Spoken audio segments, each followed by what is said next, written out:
वळूयात पुढच्या बातमीकडे। बातमी आहे संतोष देशमुख हत्या प्रकरणासंदर्भातली। संतोष देशमुख हत्या प्रकरणाची न्यायालयामध्ये सुनावणी सुरू झाली आहे। या प्रकरणामध्ये अटक करण्यात आलेल्या आरोपींनी संतोष देशमुख यांची हत्या केल्याचे फोटोही समोर आलेत, पण न्यायालयामध्ये हे सगळं अजूनही सिद्ध व्हायचंय। संतोष देशमुख हत्या प्रकरणी आरोप करण्यात आलेल्या 3 आरोपींनी आपल्या गुन्ह्याची कबुली पोलिसांकडे दिल्याची माहिती आता समोर आली आहे। हे 3 आरोपी नेमके कोण आहेत आणि त्यांनी आपल्या गुन्ह्याची कबुली देताना नेमकं काय सांगितलंय, बघूयात या रिपोर्टमधून।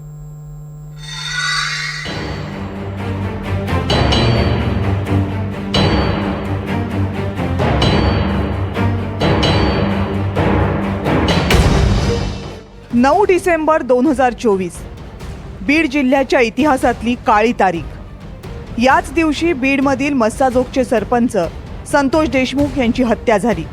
ही हत्या करताना आरोपींनी क्रूरतेचं टोकच गाठलं। घटनेचं आरोपपत्र दाखल झालं आणि आरोपींच्या क्रूरतेचे फोटो समोर आले। त्या हैवानी कृत्यांमुळे अवघा महाराष्ट्र सुन्न झाला। पण पुरावे फक्त जनतेसमोर येऊन उपयोग नसतो, न्यायालयानं ते मान्य करावे लागतात। आरोपींनी आपला गुन्हा कबूल करावा लागतो, तरच न्याय होतो। संतोष देशमुख हत्या प्रकरणात त्याच न्यायाच्या दिशेनं एक पाऊल पुढे पडले। या हत्या प्रकरणातील काही आरोपींनी आपण हत्या केल्याचं पोलिसांसमोर कबूल केलंय। पोलिसांनी या प्रकरणी न्यायालयामध्ये दाखल केलेल्या आरोपपत्रानुसार अवादा कंपनीतील खंडणीचा व्हिडिओ आरोपींना दाखवल्यानंतर आरोपींनी आपण केलेल्या गुन्ह्याची कबुली दिली आहे। सुदर्शन घुले, जयराम चाटे, महेश केदार या 3 आरोपींनी पोलिसांकडे गुन्ह्याची कबुली दिली आहे। सुदर्शन घुले हा संतोष देशमुख हत्या प्रकरणातील मास्टरमाइंड आहे।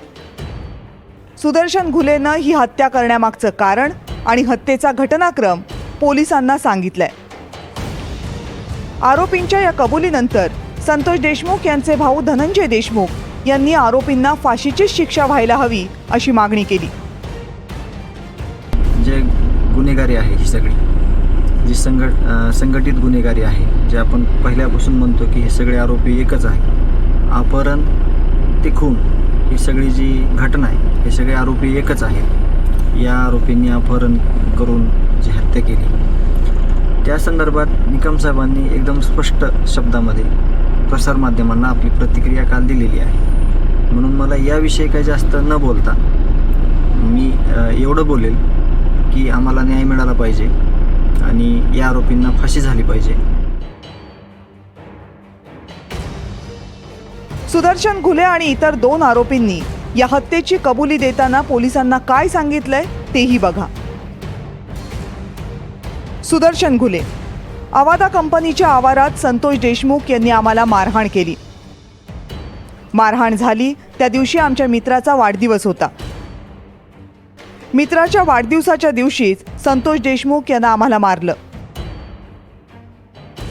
मारहाणीचे व्हिडिओ संतोष देशमुखनं सोशल मीडियावर व्हायरल केले।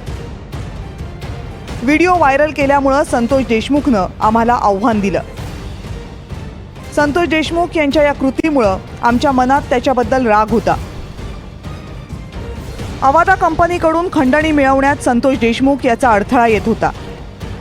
29 डिसेंबरला विष्णू चाटेच्या कार्यालयात आम्ही सगळ्यांनी एक बैठक घेतली। नांदूर फाट्याजवळच्या तिरंगा हॉटेलमध्येही विष्णू चाटे याच्यासोबत बैठक झाली। महेश केदार, संतोष देशमुख यांची हत्या करताना मी आम्हा सगळ्यांचा व्हिडिओ शूट केलाय। जयराम चाटे, संतोष देशमुख हत्या प्रकरणात माझ्यावर असलेले सगळे आरोप मला मान्य आहेत। ज्या 3 आरोपींनी आपल्या गुन्ह्याची कबुली दिली आहे, त्यांचे गुन्हा करत असतानाचे व्हिडिओज पोलिसांकडे आहेत। पण या गुन्ह्याचा खरा सूत्रधार वाल्मिक कराडच्या बाबतीत हे आरोपी काय जबाब देतात, त्यावरच वाल्मिक कराडचा या प्रकरणातला सहभाग सिद्ध होणार आहे। कोर्टामध्ये जे चार्जशीट दाखल झालंय त्याच्यानंतर जी कबुली जबाब आज समोर आलेला आहे, त्या कबुली जबाबामध्ये तिघांनी सांगितले की आम्ही मारलंय आणि आम्ही कट रचून वाल्मिक कराड यांच्या सांगण्यावरूनच मारलाय. तर ते मी पहिल्या दिवसापासून मानतो की या कटाचा मास्टरमाइंड तोच आहे. त्याच्यामुळे ही जी गोष्ट आहे ते पोलिसांसमोर आज यायला आणि पोलिसांसमोर जनतेसमोर येण्यासाठी जवळपास 105-10 दिवस लागलेले आहेत. ठीक आहे, जी देर है लेकिन अंधेर नाही म्हणल्यासारखं यांची कबुली यांनी दिलेली आहे. कबुली जबाब आहे. 3 आरोपींनी कबुली दिल्याचं मला कळतंय आणि जवळजवळ 8-9 जे आरोपी आहेत ते सर्वांनीच त्या ठिकाणी कबुली दिल्याचं कळालंय. आणि त्याच्यामध्ये वाल्मिक कराड यांच्या आदेशावरतीच हे आम्ही सगळं काही केलंय हे सुद्धा कळालं मला. परंतु आणखी सुद्धा हे प्रिलिमिनरी चार्जशीट आहे, आणखी फायनल चार्जशीट व्हायचंय. त्या संतोष देशमुखांच्या खुनाच्या अगोदर 2 दिवस तिथं राहिलेला आहे, नंतर 2 दिवस राहिले आणि यांना पळून जाणारे मदत करणारे लोक ह्या सगळ्यांचं सुद्धा इन्व्हॉल्वमेंट आणि त्यांचा त्याच्यामधला रोल काय तो पुढे येणं आवश्यक आहे. आणि आम्हाला आशा आहे की फायनल चार्जशीटमध्ये या लोकांचे रोल सुद्धा प्ले जे झालेले ते दिसतील. हे लोक धनंजय मुंडे खंडणीसाठी बैठक मुंबईत पण झाली, खंडणीसाठी बैठक धनंजय मुंडेच्या ऑफिसला पण झाली परळीच्या. हे लोक याचे आहेत. कट रचायला तो पण 120 मध्ये येतोय सामूहिक कटा. मग त्याला 6 आरोपी 302 मध्ये का केलं नाही सरकारनं? एक आमदार आहे म्हणून तुम्ही जर आमदार आहे म्हणून फडणवीस साहेब आणि अजितदादा तुम्ही जर सांभाळतात तर एक दिवस असा उगणार आहे की तुम्हाला सुद्धा ते संकटात नेणार. या प्रकरणामधला आणखी एक आरोपी कृष्णा आंधळे अजूनही पोलिसांना सापडलेला नाहीये. पण कृष्णा आंधळे फरार झाल्यानंतर त्यानं वाल्मिक कराड आणि विष्णू चाटेला फोन केल्याची माहिती उज्ज्वल निकम यांनी काल न्यायालयाला दिली. आणि यातला मोडक्या जो गँग लीडर सुदर्शन गुले आहे, हा मुख्य आरोपी जो वाल्मिक कराड याच्या म्हणण्यानुसार कसा वागत होता हे देखील आज न्यायालयात आम्ही स्पष्ट केलेलं आहे. आरोपींना सगळी कागदपत्र त्यांना जी हवी होती ती देण्यात आलेली आहेत. आणि तसंच याचे पुढची स्टेप म्हणजे 10 एप्रिल ही तारीख केली आहे.